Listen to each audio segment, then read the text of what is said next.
Dzibilchaltún is a fascinating pre-Columbian Maya site in a park that's very easy to get to by public transport from Mérida. But since I had other destinations on my agenda, I thought it'd be fun to rent an old-style Volkswagen Beetle. Few Mexicans find any novelty value in riding around in these cars, since just about every other car in Mexico is a Beetle. But for us North Americans, they seem kind of retro cool. It may have seemed cool, but it sure didn't feel cool in the 100-degree high humidity weather.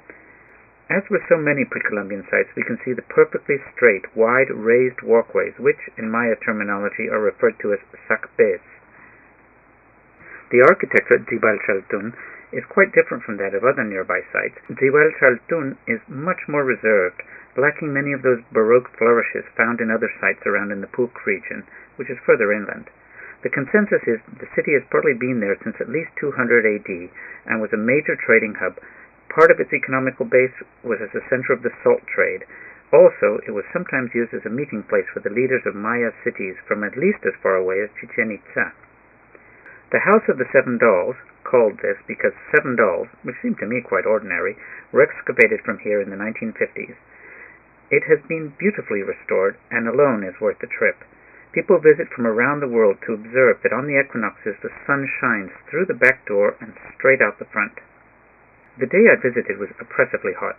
The dark broken cloud cover let the sun in and kept it there. But as soon as I entered the room at the top, I felt refreshed.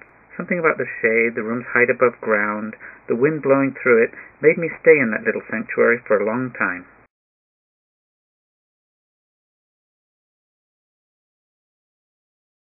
When I climbed the structure across from this one, I was dumbstruck when looking down into the plaza, or the quadrangle, at the stoned, corbelled arch of this ruin. But the pre-Columbian people didn't have the arch. How could this be?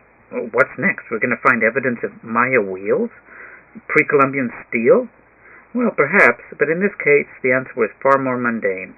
What we see here is the ruins of one of the first chapels built on tierra firme in the New World. The back part of the chapel, the altar and all of that, was built with stone, while the congregation gathered in a long hall built of wood without walls, which must have been very practical for the climate. The vast Maya culture had collapsed by the time the Europeans arrived, and most of the large cities were virtually abandoned. This chapel shows clearly that when the Europeans came, this town must have been well populated, because why would they have built a chapel in an empty town? They would have built it in a town with a large population who they could convert to their religion.